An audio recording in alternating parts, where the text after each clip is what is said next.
पुण्यार्जक हैं। विद्या अरह गुरु भक्त परिवार, कृष्णा नगर, दिल्ली।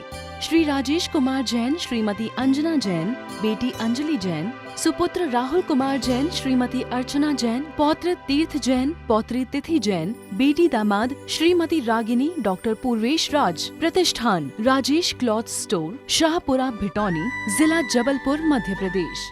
हम सभी बड़े भाग्यशाली हैं और पुण्यशाली भी हैं जो इस धरा पर जन्म लेने का हम सबको अवसर मिला। जन्म सभी लेते हैं, आप सबने जन्म लिया, हमने भी जन्म लिया। जन्म लेने के उपरांत अपने जीवन को महान बिरले व्यक्ति ही बना पाते हैं। आज मैं आप सबके बीच एक नए विषय को लेकर के आया हूं। विषय नया नहीं है, संदर्भ नया है। अभी तक हमने अपने जीवन से जुड़े हुए स्पर्शी तत्वों को समझने का प्रयास किया। आज हम एक नए विषय से अपने जीवन को जोड़ने का नया प्रयास करना है। विषय नया नहीं है, संदर्भ नया हो सकता है, स्थान नया हो सकता है, व्यक्ति नए हो सकते हैं। आज हम देखते हैं हम अपने जीवन में कैसे जीवन जीते हैं और जीवन को जी करके हम अपने जीवन को सार्थक कर पा रहे हैं या नहीं। आचार्य भगवंतों की वाणी है और उस वाणी को आत्मसात करके हम सभी अपने जीवन का कल्याण कर सकते हैं। तो धर्म हमारे जीवन का आधार है। एक ऐसी जीवन शैली है जो 100 के अनुशासन से संचालित होती है। आंतरिक संवेदनाओं से जुड़ी हुई जीवन शैली धर्म है।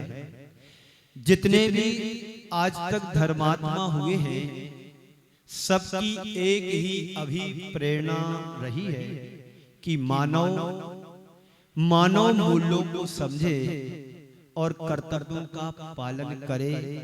धर्म का मूल ध्येय हम सबका एक ही होना चाहिए। आज मैं आप सबके मध्य एक नई प्रवचन श्रृंखला जो कम से कम 20 से 25 दिन चलेगी, इस विषय के माध्यम से हम अपने जीवन में कुछ रूपांतरण घटित कर सकते हैं। एक नई कड़ी लेकर के आया जो प्रवचन माला के रूप में आप सबके मध्य रखने जा रहा हूं। वह एक ग्रस्त को सदग्रस्त कैसे बनाता है, अथवा एक ग्रस्त सदग्रस्त कैसे बनता है। आप सभी ग्रस्त से सदग्रस्त बन चुके हैं, पर जीवन शैली हमारी कैसी होना चाहिए, हमारा व्यापार कैसा हो, हमारा धंधा कैसा हो, हमारा घर कैसा हो और हमारी गृहिणी कैसी हो। छोटे छोटे पहलुओं को आप सबके मध्य रखूंगा। एक एक बात पर हमें अच्छे से गौर करके समझने की जरूरत है। आचार्य के बातों को आपके मध्य रखूंगा। पंडित आशाधर जी ने सागार धर्मामृत में हम सबके लिए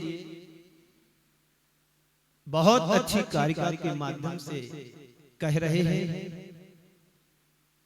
इसकी प्रेरणा हम सबको दी जा रही है।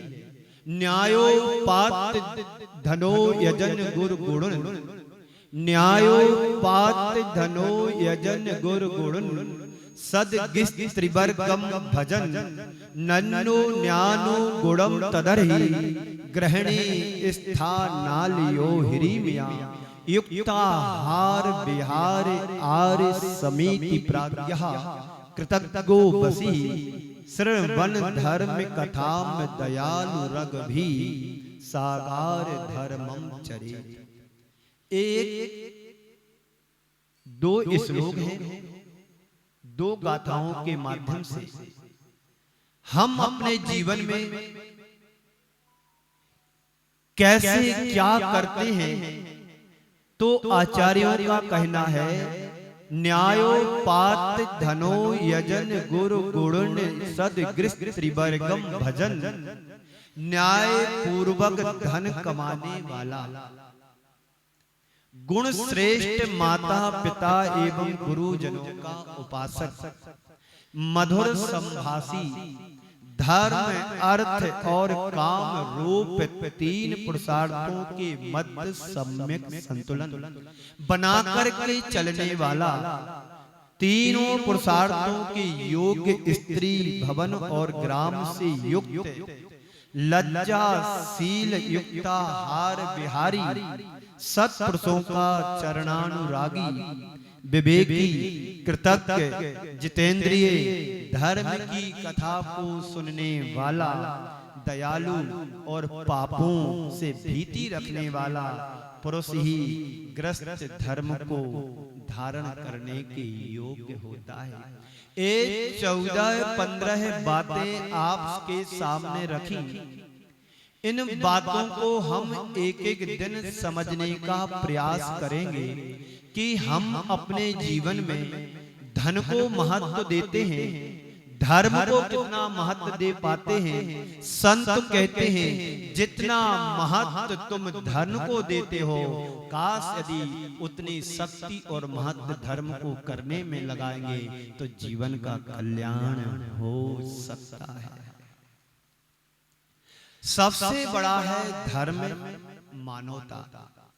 मानव के अंदर मानवता को प्रतिष्ठापित करना ही धर्म का मूल ध्येय होना चाहिए। इस संदर्भ में आचार्यों ने बड़ा गहरा चिंतन किया है। उन्होंने जीवन के संदर्भों को ध्यान में रखते हुए हमें जो आधार पद्धति दी है वह भारतीय संस्कृति की सबसे बड़ी विरासत है।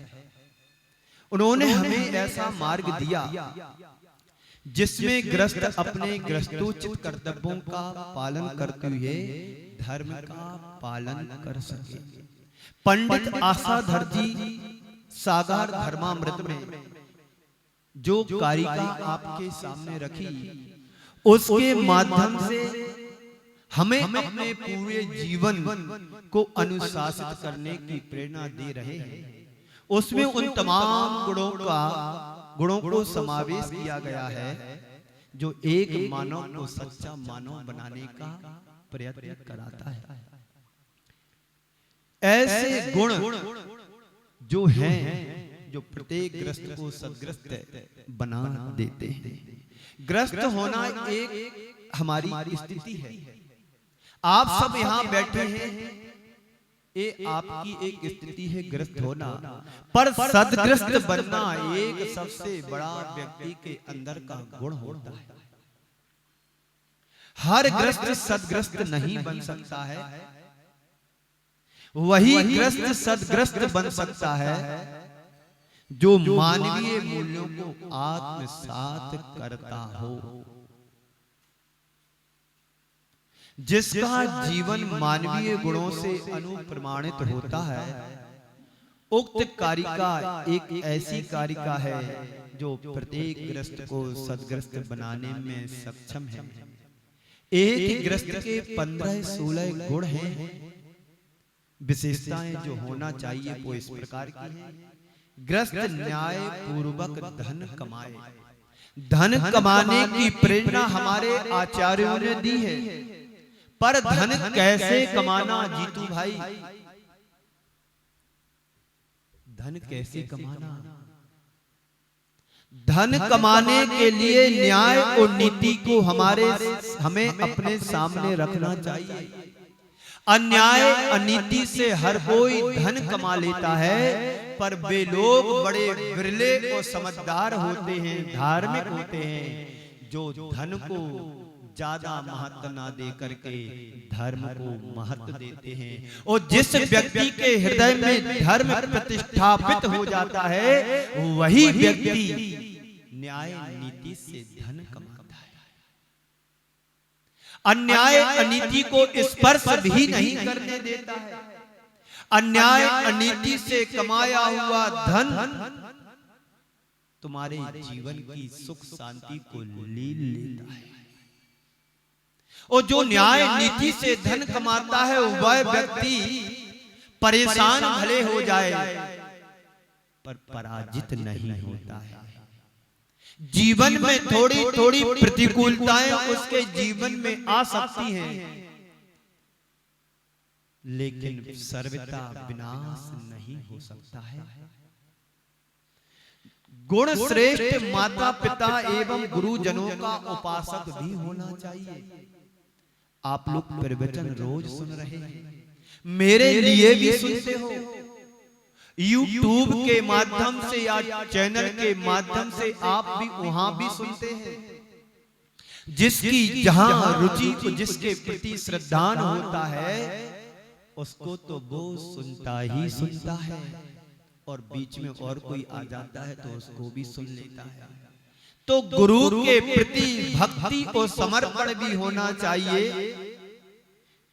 गुणों में श्रेष्ठ जो हमारे माता पिता है, उनके प्रति भी हमारे हृदय में बहुमान होना चाहिए। और जब भी आप वाद प्रतिवाद करो तो भाषा में मधुरता भी होना चाहिए। आपकी भाषा ऐसी प्रतिभास हो, कर्कश नहीं आना चाहिए, मधुरता होना चाहिए। आपके वचन हित मित प्रिय हो, वचनों में मिठास होना चाहिए। अभी तक आपने ऐसा काम नहीं किया। 8 दिन से आप सबसे बोल रहा हूं, फिर भी आप लोग ध्यान नहीं देते हो। क्यों भाई? जीतू भाई, हमने कुछ दिन पहले आपसे कुछ बोला था क्या? अभी तक हुआ नहीं, जरा देख लेना। वचनों में कहने के तारतम्य में जमीन और आसमान का अंतर दिखाई देता है। जिन वचनों से हम बिगड़े कामों को बना सकते हैं, उन्हीं कटु वचनों से हम बने हुए कार्य को बिगाड़ भी सकते हैं। तो मधुर संभाषी हो। धर्म, अर्थ और काम रूप 3 पुरुषार्थों के मध्य संतुलन बना होना चाहिए। बिना धर्म के अर्थ और काम टिक नहीं सकता है। दोनों पुरुषार्थों को संतुलन चलाने के लिए, आगे बढ़ाने के लिए धर्म पुरुषार्थ नींव के पत्थर का काम करता है। 3 पुरुषार्थों के योग्य स्त्री, भवन और ग्राम से युक्त हो, ऐसे ही घर में निवास करें जहां इन तीनों पुरुषार्थों का समाहार हो। तीनों पुरुषार्थ जहां पर एकता को लेकर के चले। कुछ लोग ऐसे होते हैं आज वर्तमान में, विलासता के नए नए साधनों को अपनाते हैं, उनकी संयोजना करते हैं और धर्म कर्म से कोसों दूर भाग रहे हैं। उनके जीवन में काम और अर्थ पुरुषार्थ तो आ गया, लेकिन धर्म पुरुषार्थ उनको स्पर्श भी नहीं कर पाया। उनके मन में पाप के प्रति लज्जाशील भी होना चाहिए। आहार विहार में संतुलन रखें। कब क्या खाना, कितना खाना, किस अनुपात में खाना, किस चीज के बाद किस चीज का सेवन करना, विहार कब करना, आहार कब करना, इन सब में एक समीकरण भी होना चाहिए, संतुलन होना चाहिए। साधु संतों का अनुरागी हो, विवेकी हो, कृतज्ञ पना हो, किसी के उपकारी के प्रति उपकार को विस्मरण नहीं करना चाहिए। उसके उपकारों को जिंदगी भर क्या जन्म जन्मांतरों में ऋणी बने रहना चाहिए। हमेशा अपने प्रति किए गए उपकार और उपकारी को स्मरण रखें। धर्म की कथा को सुनने वाला हो, उसका मन दया से भीगा हो और अंतिम पाप से भीती रहे, ऐसा ग्रस्त ही धर्म को धारण करने योग्य है। ये गुण जिसके जीवन में आ जाते हैं या जिनके जीवन में आ गए, समझ लेना कि वह ग्रस्त नहीं, सदग्रस्त की श्रेणी में आ गया। वह मानव नहीं, एक आदर्श मानव की कोटि में आ गया।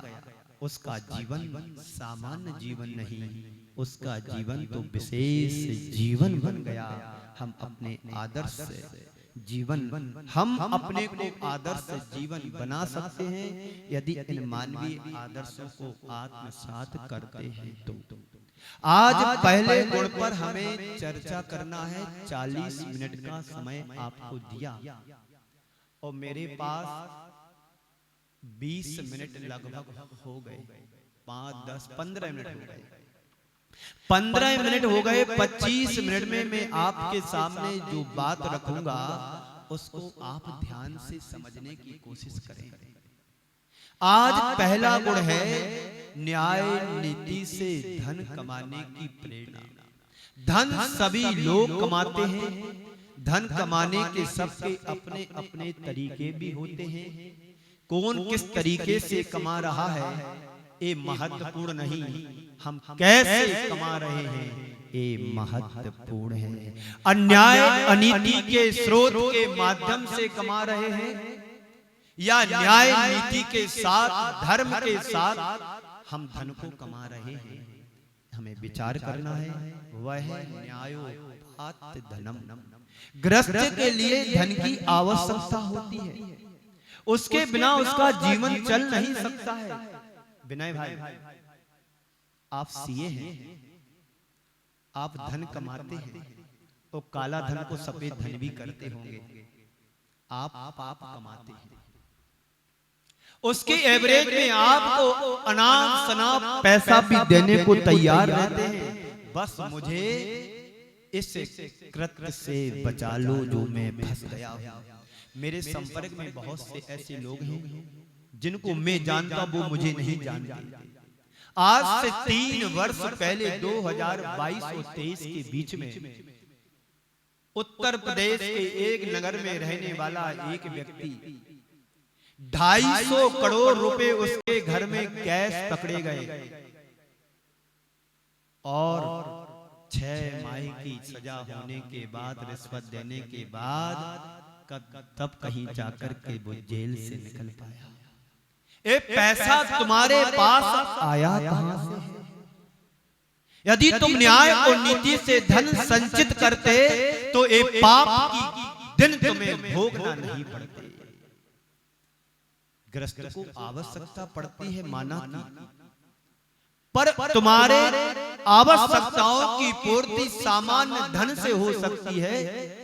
2 टाइम तुम भोजन कर सकते हो, जीवन निर्वाह के लिए रोटी, कपड़ा और मकान की व्यवस्था साधन से, धन से कर सकते हो। लेकिन अनाप शनाप खर्च करने के लिए तुम्हें अतिरिक्त पाप करना पड़ता है। आप साधारण सी गाड़ी में घूम सकते हो, पर लग्जरी गाड़ी चाहिए है तो 1 करोड़ की गाड़ी के लिए 1 करोड़ का पाप में करना पड़ेगा। एक साइकिल से तुम घूम करके व्यापार कर सकते हो, अब साइकिल नहीं मोटरसाइकिल चाहिए।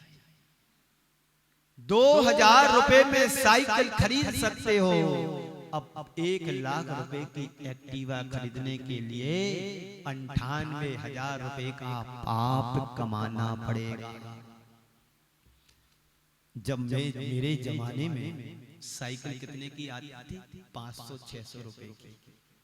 आज वही साइकिल 5,000 रुपए की आने लगी। जो मोटरसाइकिल 10, 11, 15,000 रुपए की आती थी, वही मोटरसाइकिल 1.5-2 लाख रुपए की आने लगी। तो गृहस्थ के लिए धन की आवश्यकता होती है, उसके बिना उसका जीवन काम नहीं चल सकता। लेकिन साधु का जीवन बिना धन के चल जाता है। उन्हें किसी चीज की आवश्यकता होती भी है तो गृहस्थ उसे पूर्ति कर देता है, और आहार पानी की जरूरत होती है तो वो समाज में पर्याप्त उन्हें मिल जाता है। आवाज ठीक कर। लेकिन आप गृहस्थ दूसरे के घर जाकर पेट नहीं भर सकते हो। एक दिन जाओगे संकोच के साथ थोड़ा सा लेकर के आ सकते हैं। इसलिए गृहस्थ के लिए धन की आवश्यकता है तो धनार्जन करो। पर उन्होंने एक शर्त रखी, कंडीशन रखी है। मतलब क्या हुआ? मतलब तुम्हारा धन न्याय नीति से कमाया होना चाहिए, मतलब अन्याय अनीति से नहीं। संत कहते हैं धन की प्राप्ति न्याय और नीति से होनी चाहिए, क्योंकि आपको लगता है इसलिए। हम न्याय और नीति का अनुसरण करेंगे तो धन दौलत कैसे इकट्ठा कर पाएंगे? एक मकान से काम चल सकता है। अब 3 बेटे हैं तो 3 जगह मकान चाहिए, तो फिर उसी स्पीड से तुम्हें कमाना भी पड़ता है। कार और बंगला को कैसे मेंटेन कर पाओगे? कार और बंगला लेने के लिए, खरीदने के लिए फिर भी धन की तुम्हें अतिरिक्त आवश्यकता पड़ती है। संत कहते हैं तुम्हारी भूल है। देखने में लगता है कि अन्याय और अनीति का आश्रय लेने वाले ही कार और बंगला को मेंटेन कर पाते हैं। ये तुम्हारे मन की भूल है, क्योंकि असत्य के पैर नहीं होते और अनीति की जड़ नहीं होती है। क्योंकि कोई भी व्यक्ति अनीति का आश्रय लेकर अपना विकास नहीं कर सकता है, असत्य का आश्रय लेकर अपना उद्धार नहीं कर सकता, अपने जीवन को समृद्ध नहीं बना सकता है। पर उस व्यक्ति को भी अपने पद प्रतिष्ठा को कायम रखने के लिए सदाचार को अपनाना पड़ता है। असत्य तो लंगड़ा है, उसे चलने के लिए सत्य की बैसाखी की आवश्यकता पड़ती है। अन्याय अनीति से अर्जित धन व्यक्ति को कभी सुखी समृद्धशाली नहीं बना सकता। वह सुखी नहीं हो सकता है। उसे रात दिन डॉक्टर के चक्कर लगाना पड़ते हैं। ऐसी स्थिति में सुख चैन कहां से पाएगा? आप देखना, जितने धनाढ्य लोग होते हैं प्रायः एकांत नहीं है, उसमें कुछ अच्छे भी होते हैं जो न्याय नीति से जुड़े होते हैं। पर प्रायः देखने में आता है जो जिनके अनाप शनाप व्यापार होते हैं उनका जीवन सुखी नहीं होता है। उन्हें अनेक प्रकार की आदि व्याधि उपाधियों का रोग लगा रहता है। तो जहां अनीति है वहां सुख चैन नहीं रह सकती है। महानुभाव जो दूसरों का शोषण करता है वो व्यक्ति अपना पोषण नहीं कर सकता है। बड़े बड़े सेठ साहूकारों को देखें, जो गलत नीति से पैसा कमाते हैं वो धन का उपभोग भी नहीं कर पाते हैं। उनके नौकर चाकर कार बंगले में घूमते हैं, मजा उड़ा रहे हैं, पर सेठ जी बिस्तर पर बड़े बड़े करवट बदल रहे हैं। सेठ जी को दाल का पानी पीना भी बड़ा मुश्किल हो रहा है। गले में कैंसर जैसी बीमारी हो जाती है। डॉक्टरों ने सब कुछ मना करा दिया, अब तुम बस कुछ नहीं खा सकते हैं, अब तुम संतोष बटी का सेवन करो, गम को खाओ, क्योंकि उनके साथ रोग है, शोक है, व्याधि है, ये सब जुड़ी हुई हैं। डॉक्टर ने सब कुछ छुड़वा दिया, ऐसा यह क्यों हुआ? पता क्यों ऐसा होता है हम सबके साथ में? यह सब अन्याय अनीति का परिणाम है।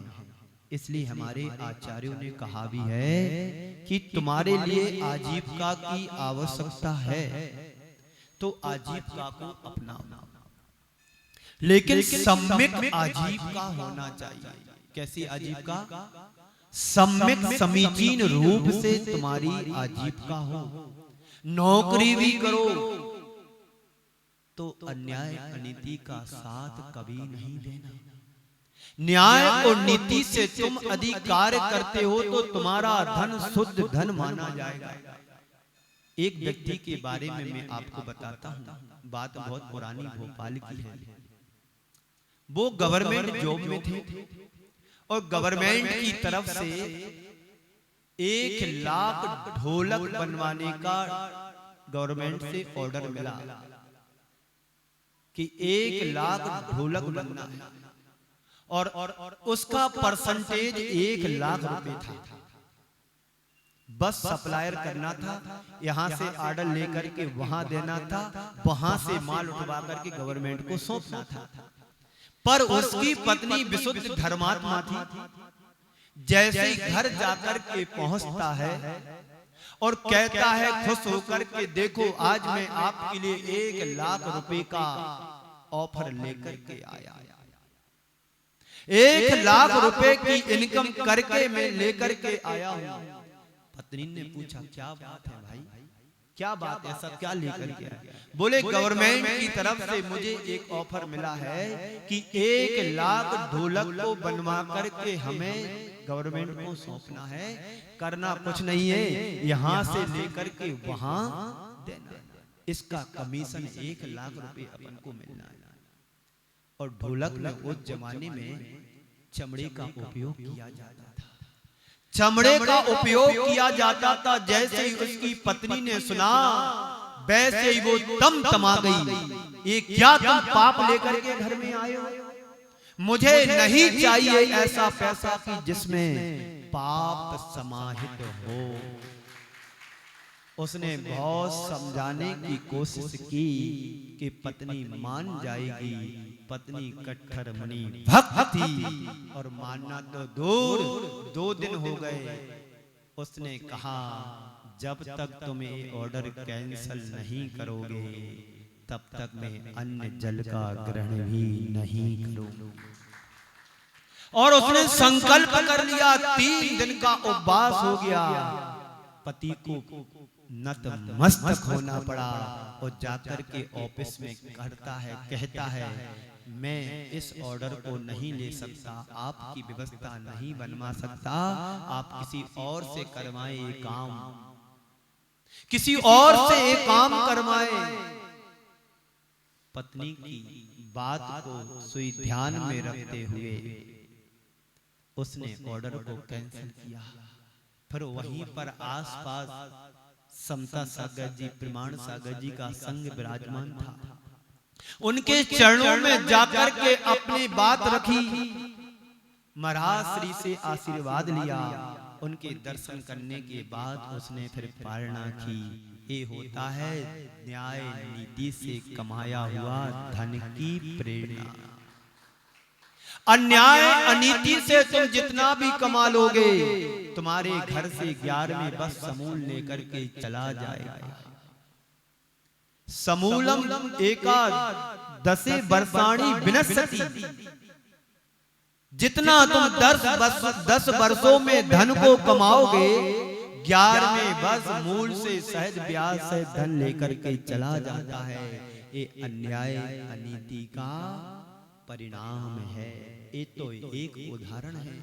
हम अपने जीवन से पूछो, अपने व्यापार से पूछो, अपने धंधे से पूछो, अपने जॉब से पूछो कि जीवन के आज तक के क्षणों में हमने कितना न्याय नीति का साथ दिया और अन्याय नीति के साथ कितना व्यापार धंधा पानी किया। आपका मन कहेगा कि अभी तक मैंने जो कुछ भी किया सब अन्याय अनीति के द्वारा। इससे बचो, आचार्यों की वाणी को आत्मसात करने का प्रयास करो। धन कमाओ, बिना धन के संसार में कुछ भी संभव नहीं है। हम साधु नहीं बन सकते हैं, तो साधु के साथ रहने के लिए भी कुछ अर्थ की जरूरत पड़ती है। वो अर्थ तुम्हारे जीवन को समर्थ बना सके, तुम्हारे जीवन के कल्याण में सहकारी बन सके, वो धन न्याय नीति से होना चाहिए। अशोक जी पाटनी, उनका बहुत बड़ा करोड़ों में टर्नओवर होता है। संघ में जब मैं था, संघ में आते थे तो वो एक ही बात कहते थे, जो भी मैं दान करता हूं सब न्याय नीति से कमाया हुआ द्रव्य का दान करता हूं। जो मैं टैक्स पे करता हूं उसी पैसे को मैं दान में लगाता हूं। चाहे 1 रुपए हो, चाहे 1000 करोड़ भी मुझे देना हो, तो न्याय नीति से कमाया हुआ धन ही मैं शुद्ध धन ही धर्म के क्षेत्र में लगाता हूं। ये सोच जिस दिन हमारे जीवन की सोच बन जाए, तो आप भी धनाढ्य लोगों की श्रेणी में आ सकते हो। लेकिन हमारी नीयत ठीक नहीं होती है, हमारी सोच गंदी बना ली हमने। बस पैसा चाहिए, जैसे तैसे कैसे भी हो, बस पैसा हो। और ऐसा पैसा किस काम का जो तुम्हारा नाक गला कान छीन करके ले जाए। ऐसा सोना किस काम का जिससे हमारी नाक भी जाए, गला भी जाए, कान भी जाए। दुर्गति नहीं होती है। इसलिए कल मैंने कहा था, श्रावक के 6 आवश्यकों को समझाते हुए, दानम दुर्गति नाशनम गृहीतानेन शोभते। दान वही दान दो जो तुमने न्याय और नीति से शुद्ध कमाया हो, तब तुम्हें सही पुण्य की प्राप्ति होगी। और अन्याय अनीति से कमाया हुआ धन धर्म के क्षेत्र में लग ही नहीं सकता है। वो पाप से आया है तो पाप में ही लगेगा। मैंने एक दिन सुनाया था जबलपुर की बात। उनके यहाँ अन्याय अनीति तो नहीं, लेकिन पाप से पैसा इकट्ठा होता था। तो गुरुदेव ने पूछा कि पैसा इतना कहां से आता? तो बोलते हैं उनके यहाँ मुर्गी जो दाना बनता है मक्के का, वो दाना बनाते हैं और पोल्ट्री फार्म में जाता है। इसलिए वो हमें ऐसा धन नहीं चाहिए। धर्म के क्षेत्र में शुद्ध सात्विक रीति से कमाया हुआ धन ही हमें लगाना चाहिए। ये बात जुदी है कि पाप से बिना पैसा कमाया नहीं जा सकता है, तो पाप का प्रक्षालन करने के लिए हमें धर्म नीति को अपनाना चाहिए, जिससे वो पाप का प्रक्षालन हो सके। तो यह सब जो कुछ भी है, हम अपने जीवन में पाप को देखते हैं इसलिए कि अन्याय अनीति का परिणाम हमारे सामने आता है। इसलिए हमारे आचार्यों ने कहा भी है कि तुम्हारे लिए आजीविका की आवश्यकता है तो आजीविका को अपनाओ, लेकिन सम्यक आजीविका होना चाहिए। और सम्यक आजीविका का मतलब होता है न्याय नीति से तुम्हारे द्वारा कमाया हुआ द्रव्य धन। कहावत भी है, पाप और पारा पचता नहीं है। पाप और पारा पचता नहीं है। इसलिए हमारे जीवन का लक्ष्य धन का उपार्जन नहीं, सुख शांति समृद्धि होना चाहिए। उसके लिए व्यक्ति को न्याय नीति और धर्म का अनुसरण करना चाहिए। बंधुओं, इसलिए संत कहते हैं पाप से भीति रखो और अन्याय से बचने का प्रयास करो। आचार्य कहते हैं संपत्ति बढ़ाना हो तो बढ़ाओ, पर संपत्ति शब्द को ध्यान में रख करके बढ़ाओ। संपत्ति का अर्थ क्या है? सम्यक प्रतिपत्ति इति संपत्ति। सम्यक प्रतिपत्ति इति संपत्ति, जिसकी प्राप्ति भली प्रकार से हो वह संपत्ति होना चाहिए। नदी में पता है बाढ़ कैसे, कौन से पानी से आती है जीतू भाई? हाँ चंद्र प्रकाश जी सुनो, नदी में बाढ़ कौन से पानी से आती है? बरसात के मट मैले गंदे पानी से बाढ़ आती है। ये तो पक्का पता है ना? क्यों सौगानी जी, आपके घर में संपत्ति किस रीति से आई? महाराज श्री कुछ तो न्याय नीति से पुण्य से आई है, कुछ थोड़ा सा जुगाड़मेंट से भी आ सकती है। ये हर व्यक्ति के घर घर की कहानी है। धन कमाओ, कमाने के लिए मना नहीं कहा, लेकिन धन को सार्थक करने के लिए परमार्थ के क्षेत्र में भी उदारता से लगाओ। जिनके पास नहीं होता वो रोना रोए तो बड़ी ठीक बात है। अशोक भाई, जिनके पास धन नहीं है और वो रोना रो रहे हैं कि हमारे पास पैसा नहीं, धन नहीं, गरीबी है, वो वाजिबी है कि दिख रहा है। और जिनके पास सब कुछ होने के बाद कहे कि मेरे पास अभी कुछ नहीं, वास्तव में उनके पास सब कुछ होने के बावजूद भी उनके पास कुछ भी नहीं है। क्योंकि मानसिकता हमारी वैसी बनी हुई है कि होने के बाद भी हमारी सोच क्या है? कोई तुम्हारे घर आकर के डाका ठोड़ी पटकेगा। आपने बनारसी दादी को देखा, सो रहे थे रात में, एक चोर जाकर के घुसा, उनके घर में कुछ था नहीं, कहीं से उन्हें 10 की नोट मिली थी उस जमाने में, तो वो तकिया के नीचे रखे थे।